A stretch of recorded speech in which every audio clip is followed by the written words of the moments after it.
SKT Gold and Diamonds Swarna Vaibhavam. Polki gold jewellery పై no wastage, no making charges. Diamonds కేవలం 45,999 రూపాయలు మాత్రమే.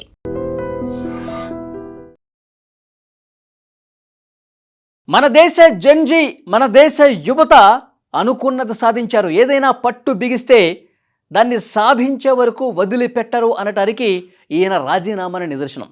ఎస్, విద్యాశాఖ మంత్రి, కేంద్ర విద్యాశాఖ మంత్రి ధర్మేంద్ర ప్రధాన్ తనంతటి తానే రాజీనామా చేశాడు.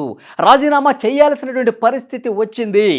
జెన్జీ చేసినటువంటి ఈ ఆందోళన, ఈ ఉద్ధృతికి వాళ్ళు తీవ్రంగా లాఠీ దెబ్బలు తిన్నా సరే వర్షాన్ని, ఎండను సైతం లెక్క చేయకుండా దేశం నలుమూలల నుంచి జంతర్ మంతర్కు వచ్చినటువంటి ఆ జెన్జీ యువత సాధించినటువంటి విజయం. వాళ్ళ ప్రధాన డిమాండ్ విద్యాశాఖ మంత్రి రాజీనామా చేయాల్సిందే అని చెప్పి చాలా ఘంటాపథంగా, చాలా గట్టిగా నిలబడ్డారు. దేశంలో ప్రతిపక్ష పార్టీ ఏది కూడా జంతర్ మంతర్ దగ్గర ఆందోళన చేసి విజయం సాధించాల. యువత, ఓన్లీ యూత్, అసలు పార్టీ నిర్మాణమే లేనటువంటి కాక్రోచ్ జనతా పార్టీ ఆధ్వర్యంలో మొదలైనటువంటి ఈ నిరసనలు యువత మద్దతుతో, దేశంలో ఉన్నటువంటి పెద్ద ఎత్తున యువత మద్దతుతో ఇది సాధ్యమైందని చెప్పాలి. ఎంత నాటకీయత జరిగింది, ఎంత డ్రామా జరిగింది. ఇది మొత్తం యూత్, కొంతమంది అసాంఘిక శక్తులు జంతర్ మంతర్ దగ్గర చొరబడిపోయి ఈ విధంగా అన్రెస్ట్ క్రియేట్ చేశారు. అంత సీరియస్నెస్ ఏమీ లేదు, 2 రోజులు జంతర్ మంతర్ దగ్గర కూర్చుని వెళ్ళిపోతారులే అని కేంద్ర ప్రభుత్వం భావించిందేమో. కానీ అలాంటి పరిస్థితి లేదు అక్కడ. మన దేశంలో ఉన్నటువంటి యువతలో ఉన్నటువంటి అసంతృప్తి జంతర్ మంతర్ దగ్గర కళ్ళకు కట్టినట్టు కనిపించింది. అభిజిత్ దీప్కే అండ్ కోకి తోడుగా, అంటే CJPకి తోడుగా పర్యావరణ ఉద్యమకారుడు సోనం వాంగ్చుక్ పెద్ద ఎత్తున అక్కడ జంతర్ మంతర్ దగ్గర నిరాహార దీక్ష చేశాడు. 20 రోజులకు పైగా పచ్చి మంచినీళ్ళు కూడా ముట్టుకోకుండా నిరాహార దీక్ష చేస్తే ఆయన ఆరోగ్యానికి సంబంధించి ఆందోళనకర పరిస్థితి ఏర్పడితే వెంటనే కోర్టులు కూడా కలగజేసుకొని ప్రభుత్వం బాధ్యత, సోనం వాంగ్చుక్ ఆరోగ్యాన్ని కాపాడాల్సినటువంటి బాధ్యత ప్రభుత్వానిదే అని చెప్పి చాలా స్పష్టంగా హైకోర్టు డైరెక్షన్ కూడా ఇచ్చింది. వెంటనే ఆయన ఆసుపత్రికి తీసుకెళ్ళిపోయి అక్కడ చికిత్స ప్రారంభించినా, నేను చికిత్స మీరు ప్రారంభించినా సరే దీక్షను మాత్రం విరమించేది లేదు అని చెప్పి ఘంటాపథంగా ఆయన అక్కడ కూర్చున్నాడు. తర్వాత అతన్ని ఆసుపత్రికి తీసుకెళ్ళిన తర్వాత కూడా ఇక్కడ ఉన్నటువంటి యువత మాత్రం ఒకే స్టాండ్ మీద కట్టుబడి ఉన్నారు. మావి ప్రధానంగా 3 డిమాండ్లు. ఒకటి, ధర్మేంద్ర ప్రధాన్, ఆయనదే నైతిక బాధ్యత కాబట్టి ఆయన రిజైన్ చేయాల్సిందే. రెండవ డిమాండ్ ఏంటి, ఇక్కడ ఆందోళన చేస్తున్నటువంటి యువత ఎవరైతే ఉన్నారో వాళ్ళ మీద పెట్టినటువంటి కేసుల్ని వెంటనే వెనక్కి తీసుకోవాలి. ఇంకొక డిమాండ్ ఏంటి, ఎవరైతే ఈ పేపర్ లీక్ కావటం వల్ల విద్యార్థులు మళ్ళీసారి ఎగ్జామ్ రాయాలని చెప్పి ఆ మెంటల్ టెన్షన్కి గురైపోయి ఇక ఈ సిస్టాన్ని మనం మార్చలేము, ఇంత చదివి వేస్ట్ అయిపోయింది, ఇక మనకు జీవితమే లేదని చెప్పి వాళ్ళు మనస్తాపానికి గురై 10ల సంఖ్యలో విద్యార్థులు నీట్ పేపర్ లీకేజీ వల్ల చనిపోయారు. ఆ కుటుంబాలకి ₹1,00,00,000 పరిహారం అందించాలని చెప్పి ఈ 3 డిమాండ్స్ పెట్టి పెద్ద ఎత్తున ఆందోళన చేసిందండి దేశ యువత. దేశ యువత అంటే ఓన్లీ ఢిల్లీలో ఉన్నటువంటి అక్కడ చదువుకున్నటువంటి విద్యార్థులే కాదు, ముంబైలో చేశారు, హైదరాబాద్లో చేశారు, పూణేలో చేశారు, బెంగళూరులో చేశారు. దేశం నలుమూలల ప్రతి చోట కూడా అక్కడ ఆయా నగరాల్లో చేయడంతో పాటు అక్కడి నుంచి పెద్ద ఎత్తున తరలి వచ్చారండి ఢిల్లీకి, జంతర్ మంతర్ దగ్గరికి. వాళ్ళలో అంత ఆగ్రహం ఎందుకు కట్టలు దించుకుందో తెలుసా? వాళ్ళకి అంత కోపం రావడానికి కారణం ఏంటో తెలుసా? 2026 ఈ సంవత్సరమే మొదటిసారి కాదు పేపర్ లీక్ కావటం, 2024లో కూడా లీక్ అయింది, అంతకుముందు కూడా లీక్ అయింది. అంటే మన దేశంలో ఉన్నటువంటి ఎడ్యుకేషన్ సిస్టాన్ని మార్చాల్సినటువంటి అవసరం లేదా? కొంత పారదర్శకతను పెంచాల్సినటువంటి అవసరం లేదా? విద్యార్థుల జీవితాలను ఎన్ని సంవత్సరాలు, ఇంకెంత కాలం నాశనం చేస్తారు? ఈ వ్యవస్థ మారాల్సిందే. ఒక్కసారి దేశ యువత సీరియస్గా స్పందిస్తే రాజీనామాలు వాళ్ళంతటి వాళ్ళే చేయాల్సినటువంటి పరిస్థితి వస్తుంది అనటానికి డెఫినెట్గా ఇదొక నిదర్శనంగా కనిపిస్తుంది. కానీ ఇప్పుడు ఇతను రాజీనామా చేస్తే పరిష్కారం దొరుకుతుందా?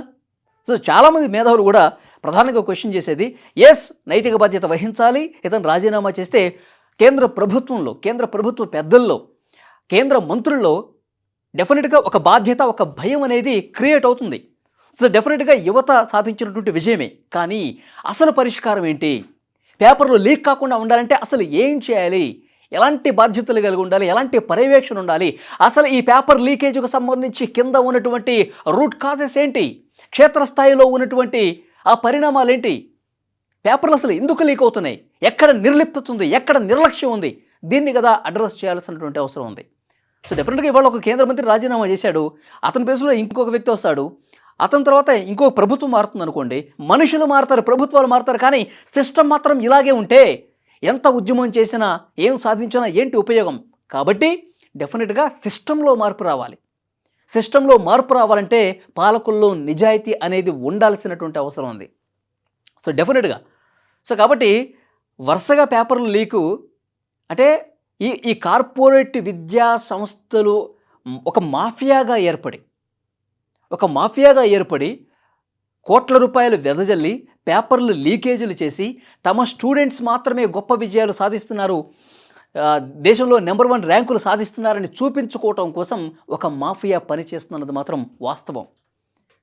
కాబట్టి ఆ మాఫియాని కూకటి వేళ్లతో పికిలించినప్పుడే వ్యవస్థ అనేది బాగుపడుతుంది. కార్పొరేట్ వ్యవస్థలో వేళ్ళు ఉనుకుపోయినటువంటి ఆ జాడ్యాన్ని తొలగించినప్పుడే విద్యా వ్యవస్థలో నిజమైన మార్పు కనిపిస్తుంది. సో డెఫినెట్గా ఆ మార్పు రావాలంటే ముందుగా మార్పు ఇక్కడి నుంచే ప్రారంభం కావాలి. అందుకే యువత చేసింది 100కి 100% కరెక్టు. వాళ్ళు ఆందోళన చేశారు. ఇప్పుడు జంతర్ మంతర్ దగ్గర ఏ ఒక్కడు వచ్చి ఆందోళన చేయలేదండి. అసలు యువతలో అసలు ఉద్యమమే రాలేదు, ఒక పోరాటమే చేయలేదు అనుకోండి, మునుపట్లాగా ఏంటి ఏం చేస్తారు? మళ్ళీ నెక్స్ట్ లీక్ అవుద్ది. ఏమవుతుందిలే, ఏముంది, ఏదైనా పేపర్ లీక్ అయితే ఒక సిట్ వేస్తారు, సిబిఐతో విచారణ జరిపిస్తారు, పలానా వ్యక్తి దోషి, అతన్ని జైలు పంపించేసాం, అంతే. మళ్ళీ పేపర్ లీక్ అయింది, మళ్ళీ చర్యలు అంటారు. అలా కాకుండా దేశంలో ఉన్నటువంటి యువత భవిష్యత్తు బాగుండాలంటే నిజంగా సిస్టంలో మార్పు రావాల్సిందే. అది యువత తీసుకొచ్చింది. ఎందుకంటే కేంద్ర ప్రభుత్వం కూడా ఒక భయపడే పరిస్థితి ఉంది. ఎందుకంటే నేపాల్లో పరిస్థితులు మనం చూసాం, అక్కడ కూడా ప్రభుత్వాలు కూలిపోవటానికి, బంగ్లాదేశ్లో పరిస్థితులు మనం చూసాం, శ్రీలంకలో పరిస్థితి మనం చూసాం. అంటే పాలకులు భయపడే పరిస్థితి క్రియేట్ అవుతుంది. పాలన సరిగా లేకపోతే, యువత ఆకాంక్షలు సరిగా పట్టించుకోకపోతే, దేశ భవిష్యత్తుకు అనుగుణంగా నిర్ణయాలు తీసుకోకపోతే, యువత మునుపటి యువత కాదండి, జెన్జీ యువత, మొత్తం టెక్నాలజీని అందిపుచ్చుకున్నటువంటి యువత, సోషల్ మీడియాలో ఎప్పుడూ యాక్టివ్గా ఉండే యువత, మాకేం కావాలో ప్రభుత్వాలతో అడిగి మరీ, అవసరమైతే బలప్రయోగం చేసి మరీ తమకి కావాల్సింది, తమకు నచ్చింది చేయించుకునేటువంటి, అది తమ హక్కుగా భావించి పోరాటం చేసే జెన్జీ యువత ప్రస్తుతం ప్రతి దేశంలో అన్నీ గమనిస్తూ ఉంది. యువత మనసులో నిజంగా ఒక బీజం ఏర్పడితే, యువతలో ఒక సీరియస్నెస్ ఉంది అని ప్రభుత్వానికి కూడా తెలుస్తుంది. అందుకే అర్ధరాత్రి సమయంలో ప్రధానమంత్రి మోదీ గారు వీడియో పెట్టాల్సిన అవసరం ఏముందండి? అర్ధరాత్రి సమయంలో రెండో వీడియో రిలీజ్ చేయాల్సినటువంటి అవసరం ఏముంది? వెంటనే ఒక బిల్లు తీసుకొచ్చేసి ఇంకా చాలా కఠినమైనటువంటి చర్యలు తీసుకుంటామని చెప్పాల్సిన అవసరం ఏముంది? ఫాస్ట్ ట్రాక్ కోర్టులు పెట్టాల్సిన అవసరం ఏంటంటే, యువత ఆలోచనలకు అనుగుణంగా యువతతో పెట్టుకుంటే ఎవరైనా సరే తల దించాల్సిందని చెప్పి అగ్రనేతలకు కూడా అర్థమైపోయింది. కాబట్టి హుటాహుటిన చర్యలు తీసుకున్నారు. డెఫినెట్గా మన దేశ యువత సాధించారు. డెఫినెట్గా ఈ ఒక్క విషయంలోనే కాదు, ప్రభుత్వాలు వక్ర మార్గంలో పోతున్న ప్రతి సందర్భంలో యువత ఇదే విధంగా స్పందించాలని మేధావులు కోరుతున్నటువంటి పరిస్థితి ఉంది. దేశ జెన్జీకి హ్యాట్స్ ఆఫ్ చెప్పాల్సినటువంటి అవసరం ఉంది. ఇది కేవలం వాళ్ళు మాత్రమే సాధించినటువంటి విజయంగా చూడాల్సిన అవసరం ఉంది. వాళ్ళకొక ప్లాట్ఫామ్గా ఉపయోగపడిన సీజేపీని కూడా ఈ సందర్భంగా అభినందనలు తెలియజేయాల్సినటువంటి అవసరం ఉంది. ఈ వీడియో మీద తప్పకుండా మీ అభిప్రాయం కామెంట్ చేయండి.